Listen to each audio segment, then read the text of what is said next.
வணக்கம். வணக்கம். நேற்று திட்டமிட்டபடி சீமானின் வீடு முற்றுகையிடப்பட்டது. அதாவது அந்த கூட்டம் நடந்ததுக்கும் முற்றுகையிட்ட ஒரு 2000 பேர் கலந்து இருப்பாங்க நினைக்கிறேன். அந்த இதுல 2500 3000 பேர் இருக்கும். ஆமா, அதுல இருந்து ஒரு 100 மீட்டர் தான் வீடு. அதாவது இந்த டேட்லாம் வரும்னு சொல்லி 10-15 நாளைக்கு முன்னாடியே இன்ஃபார்ம் பண்ணியாச்சு. 22ஆம் தேதி கரெக்டா முற்றுகையிடுவோம் சொல்லி. அப்படி முற்றுகையிடல் போகும்போது சீமான் வீட்டுல இல்ல. அதாவது எப்போதுமே பெரியாரோட போராட்ட களம் என்பது தேதி, நேரம், அந்த இடம் குறிப்பிட்டு முறையா அனுமதி பெற்று தான் எப்போதுமே பெரியார் போராட்ட களத்தை அமைச்சது. அதே போலதான் நேற்று பெரியார் உணர்வாளர்கள் பல அமைப்புகள் சேர்ந்து சீமான் வீட முற்றுகையிடக்கு திட்டமிட்டு பிளான் பண்ணி, அதாவது திட்டமிட்டு கரெக்டா தேதி இத்தனை மணிக்கு அப்படின்னு சொல்லி அனுமதி வாங்கி எங்க போராட்ட களத்துல குதிச்சாங்க.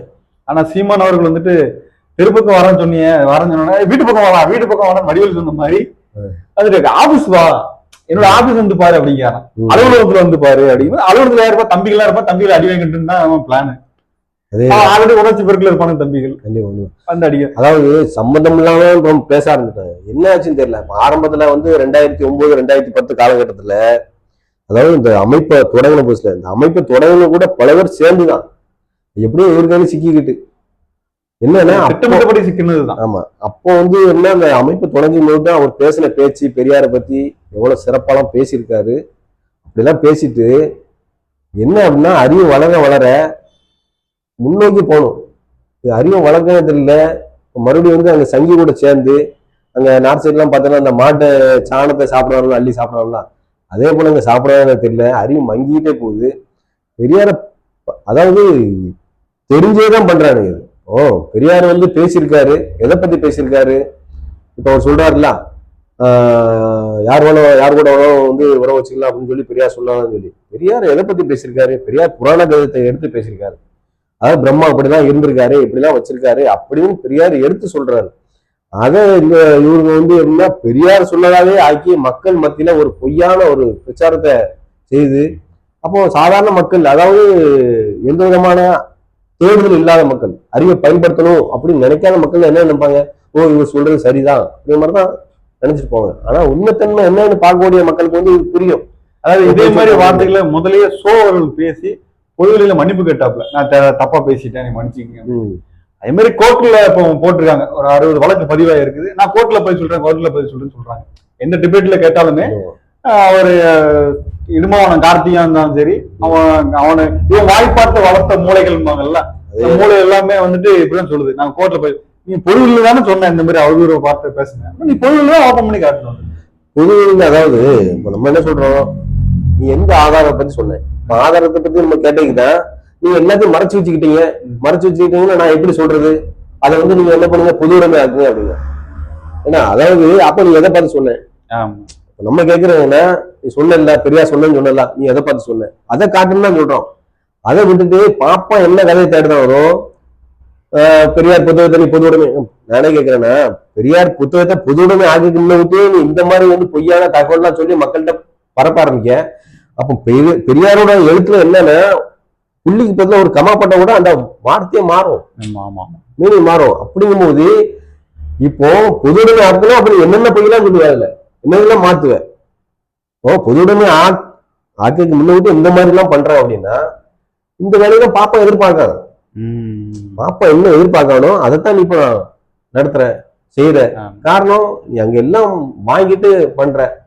எப்படி ஒவ்வொரு காலகட்டத்துல ஒவ்வொருத்தன் எப்படி பாப்பானுக்கு கைகூலியா போறானோ, அதே மாதிரி இந்த காலத்துல இப்ப நீ கைகூலியா போயிருக்கு. இல்ல, ஆரம்ப காலகட்டத்துல இருந்தே இப்போ உளவுத்துறை பாத்துக்கிட்டீங்கன்னா, அப்போதைக்கு பிரபாகரனை பத்தி யார் பேசணும் அவங்க பிடிச்சி உள்ளத்துக்கு போடுறது, அந்த மாதிரி வேலையை பார்த்துட்டாங்க. கண்டிப்பா இவனத்துக்கு உள்ளத்துக்கு போட்டு ஒரு டீலிங் பேசி அதுக்கப்புறம் வெளியே விட்டு இவனை தொடர்ந்து பிரபாகரனை பத்தி பேச சொல்லி, இவன் பாத்துக்கிட்டீங்கன்னா எல்லா ஊடகங்களும் நேரலை பாத்துக்கிட்டீங்கன்னா, விடுதலை சிறுத்தை கட்சி தலைவர் டாக்டர் தொல் திருமாவளவன்குள்ள நேரலைகள் வராது. ஆனா இந்த நாய்க்கு மட்டும் நேரலை காட்டிட்டே இருக்கு. என்ன காரணம்னா, அவன் எழுதி கொடுக்கப்பட்டதை கரெக்டா பேசுறான்.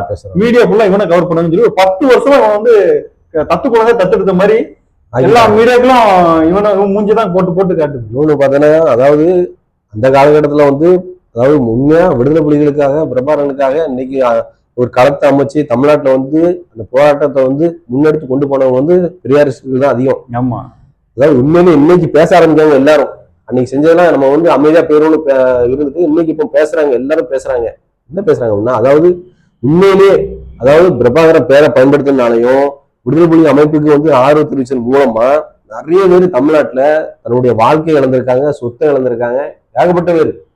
ஆனா உலகத்திலேயே பிரபாகரன் பேரை பயன்படுத்தி சம்பாதிச்ச ஒரே ஆளு சீமான் மட்டும்தான். ஏன்னா அந்த திருநெல்வேலின்னு சொல்லி பாவம் அங்குள்ள ஈழ மக்கள் வந்து எப்படியா நம்ம ஈழத்தை மீட்டெடுத்து கொடுத்துட மாட்டாரா அப்படிங்கிற ஒரு நம்பிக்கையின் பேர்ல இந்த ஆள் பேச்சை நம்பி நிறைய பணம் கொண்டு கொடுத்துருக்காங்க. அதெல்லாம் கணக்குல வராத பணம், ஏகப்பட்ட பணம். எப்படி அவனால அந்த பங்களாலாம் வாங்க முடிஞ்சது? மாசம் 1000 ரூபாய் போட்டு விடுங்க அப்படின்னு சொல்லி தம்பிகள்கிட்ட கேட்ட இவரு, பிச்சை எடுத்த இவரு, இன்னைக்கு பார்த்தோன்னா இன்னைக்கு வந்து பங்களா கட்டி பாவம் அவரை நம்பி வந்து அவங்க தெருவில் நிற்கிறாங்க. ஒருத்தர் 10 வருஷம் என் வாழ்க்கையே போச்சுங்கிறான். அதாவது உலகத்திலே நம்ம சொன்ன மாதிரி உலகத்திலேயே பிரபாகரன் பேரை பயன்படுத்துற மூலமா சொத்தை இழந்து வாழ்க்கை இழந்து எவ்வளவு பேர் இருக்காங்க. ஆனா பிரபாகரன் பேரை பயன்படுத்தி சம்பாதிச்ச ஒரே ஆளு சீமான் மட்டும்தான். அதுல எந்த மாற்றம் இல்லை. இன்னொன்னு பாத்தீங்கன்னா இப்ப 59 வயசு 50 வயசுக்கு அப்புறம் வந்து கல்யாணத்தை முடிச்சு இன்னைக்கு திருமாவளவன் வாழ்க்கையெல்லாம் பார்க்கும்போது எவ்வளவு உண்மையான அரசியல் களம் அப்படிங்கிறது அவரு தான். ஏன்னா தன் வாழ்க்கையே வந்து ஒரு ஒரு இனத்துக்காக அர்ப்பணிச்சிருக்காரு அவர். அப்படிங்கும்போது இவங்க கால் தூசி கூட பெற மாட்டாங்க. திருமுருகன் காந்தியோட ஆபீஸ வந்து முற்றுகையிட்டு இருக்காங்க. இந்த மாதிரி அங்க போய் ஆபீஸ்ல போய் போராட்டம் நடத்துறது. அதாவது நீங்க முன்னாடியே சொன்ன மாதிரி பெரியாரிஸ்ட்னா யாருன்னா முன்னாடியே தேதி அறிவிப்பாங்க, கண்டிப்பா இந்த இடத்துக்கு வருவோம் அப்படின்னு அறிவிப்பாங்க. ஆனா இவனை எந்த ஒரு அறிவிப்பும் இல்லாம இங்க வாரியான ஊமு மாதிரி போய் உட்காந்து அங்க போய் அமைதியா போய் போராட்டம் நடத்திருக்கானுங்க. வந்துட்டு இதெல்லாம் வந்துட்டு ரொம்ப நம்ம தமிழர்கள் வீரமா, தமிழர்கள் வீரம்னா என்னன்னு தெரியுமாடா? இந்த கரும்பு சட்டை கூட்டம் வந்து நடந்தது பத்தியா போராட்டம், அதுதான் தமிழுடைய வீரம். அதாவது நம்ம வந்து திராவிட இயக்கம் திராவிட மாடலும் கொண்டு போயிட்டு இருக்கோம். நம்ம வந்து தமிழை வளர்த்தது பெரியார் தான். எந்த தமிழை பெரியார் காட்டுமிராணி மொழின்னு சொன்னாரோ இந்த பெரியார் தான் தமிழை எடுத்துக்கொண்டு போனாரு. காட்டுமிராணி போவோம் சாதாரண பிள்ளை திட்டம் எப்படி திட்டம், டேய் விலகாம போயிடுவேன் அப்படிலாம் திட்டுவோம். ஏன் திட்டுறோம் அப்படின்னா விலகாம போயிடணும் அப்படி போயிருக்கா இல்ல அப்படியே உருப்பிட்டு வரமாட்டானா, நல்லா படிக்க மாட்டானா அப்படிங்கிற ஒரு இதுலதான். அதே போல பெரியார் வந்து காலத்துக்குன்னா மொழியை மாத்த நினைச்சாரு. இப்போ ஒரு மொழி என்பது என்ன அப்படின்னா ஒரு பண்பாட்டின் அறிகுறி, ஒரு இனத்தின் அடையாளம். அது அப்படிங்கும்போது அந்த இனத்தின் அடையாளமா இருக்கக்கூடிய ஒரு மொழி என்ன காலத்துக்கு தக்கன மாறிக்கிட்டே இருக்கணும். அப்படி மாறினா மட்டும்தான் அது வந்து அறிவியல் ரீதியா மேலோங்கி நிற்கும், மனித சமூகத்துக்கு பயன்படும். அதை வந்து பழசாவே இருந்தா எப்படிங்க அப்படிங்கிற அந்த கோபத்துலதான் பெரியார் வந்து அதை வந்து காட்டுமிராணி மொழின்னு சொல்லி அப்படியே விட்டுறல. அதை வந்து மறுசீராய்வு பண்ணி அது வந்து இன்னைக்கு டிஜிட்டலைஸா இருக்கு. காரணம் வந்து பெரியார் பயன்படுத்த மொழி தான், எழுத்துக்கள் தான், எழுத்துக்கள் மாற்றம் தான். கண்டிப்பா அதே மாதிரி வந்துட்டு இந்த நம் தமிழர்களுக்கு நம்மளுக்கு வந்துட்டு எத்தனாயிரம் வருஷத்துக்கு முன்னாடி ஆன திருக்குறள் அதுக்கு ஈஸியா நமக்கு புரியுதுன்னா அதுக்கு தமிழ் தான் காரணம். அந்த தமிழோடைய ஈர்ப்பு பற்று தான் காரணம். அந்த திருக்குறளுக்கு இவ்வளவு மன்னர்கள் ஆண்டிருக்கான், ஒருத்தம் கூட ஒரு கூட்டமோ மாநாடோ அதுக்கான போட்டுக்கல. முதல் தலைவர் திருக்குறளுக்கு மாநாடு போட்ட முதல் தலைவர் தந்தை பெரியார் அவர்கள் மட்டும்தான். திருக்குறள் வந்து இன்னைக்கும் நம்ம பஸ்ல தான் பாக்குறோம். அது மக்கள் மத்தியில போய் கொண்டு போய் சேர்க்கும் போதுதான் அது வந்து மக்கள் மொழியாகவும் மக்களோட பயன்பாட்டுக்கு வரும்போதுதான் அது வந்து சிறந்து விளங்கும். அப்படிதான் பெரியார் வந்து திருக்குறள் வந்து எல்லா இடத்துக்கும் கொண்டு போய் சேர்த்தாரு. இன்னைக்கு திருக்குறள் நம்ம சாதாரணமா எல்லாருமே படிக்கிற காரணம் அது அன்னைக்கு வந்து பெரியார் போட்ட விதையின் மூலமா இன்னைக்கு வந்து அதை வந்து திராவிட மாநில அரசும் திமுக அரசும் அதை மேற்கொண்டு வந்து அண்ணா இருக்கும் போதையும் சரி கலைஞர் இருக்கும் போதையும் சரி மேற்கொண்டு மேன்மைப்படுத்தி எல்லா இடத்துக்கும் கொண்டு போய் சேர்த்தாங்க. இன்னைக்கு திருக்குறள் இன்னைக்கு பள்ளிக்கூடத்துல எல்லா இடத்துலையும் படிக்கிற காரணம் அன்னைக்கு போட்ட விதை இன்னைக்கு வந்து ஆலமரமா அன்னைக்கு முளைச்சு நிற்கிது. இன்னைக்கு திருக்குறள் நிறைய பேர் ஒப்பிக்கிறாங்க, பரிசு வாங்குறாங்க. காரணம் என்னன்னா அன்னைக்கு போட்டதுல தான். அப்போ நம்ம தான் கொண்டு போயிருக்கோம். தமிழ் தேசம் எல்லாம் பேசிக்கிட்டு என்ன பண்ணாங்க சொல்லுங்க? தமிழக நாங்கள் இழிவானவர்கள் தான் சொல்லி மேடையிலே பேசுறது. நானே ஒரு பொறுக்கி பைய, நானே வெங்கம் பைய அப்படி அவனே இழிவுபடுத்துற மாதிரி தமிழை தூக்கி பிடிச்சு தமிழக ஒட்டுமொத்தம் இப்படிதான் இருப்பாங்க அவளுக்குன்னு சொல்லி வடநாடுகளுக்கு இவன் கற்பிக்கிற மாதிரிதான் வந்துட்டு. இவன் வந்து திராவிடத்துக்கு மட்டும் எதிரி கிடையாது, தமிழுக்கும் எதிரி, பிரபாகரனுக்கு முக்கியமான எதிரி இவன் தான். மனித நேயத்துக்கு எதிரியான மனித நேயத்துக்கு மனித ஒரு குழுவுக்கு எதிரான பிரபாகருக்கு எப்படி எதிரின்னு சொன்னா எல்லாத்துக்குமே தெரிஞ்சதுதான். இப்போ லேட்டஸ்டா வேற ஒரு எடிட்டர் வந்து சொன்னாரு, நான் தான் இந்த போட்டோ எடிட் பண்ணி கொடுத்தேன். அவர் உண்மை ஓப்பனா பேசுறாரு. அவர் ஏதோ ஏற்பாடு பண்ணி விட்டு பேசுற மாதிரி நான் யோசிச்சேன். இப்பத்துக்கு அரணா விளங்கியவர் பிரபாகரன். அவர் எதிர்க்கும் போது கூட நான் கேட்டேன், 2 3 வாட்டி கேட்டேன், என்ன சார் நான் எடிட் பண்ணி கொடுத்து இப்படி பண்றாங்க அப்படின்னா அவர் மூலமா பிரபாகரன் எல்லாரும் தெரியல அப்படின்னு சொல்லி என்னை சமாளிச்சிட்டாங்க. ஆனா தமிழ்நாட்டுக்கே அரணா இருந்த பெரிய கை வைக்கும் போது என்னால பொறுத்துக்கல முடியல, அதனால நான் வந்து பேசுறேன் அப்படின்னு சொல்லி பேசியிருந்தேன். அதாவது என்னன்னா ஃபர்ஸ்ட் சீமான் இந்த கட்சி ஆரம்பிக்க முன்னோட்டி அவரோட பேச்சு எப்படி இருந்தது நானும் கேட்டிருக்கேன், நேரடியாக மேடையில நிறைய கேட்டிருக்கேன்.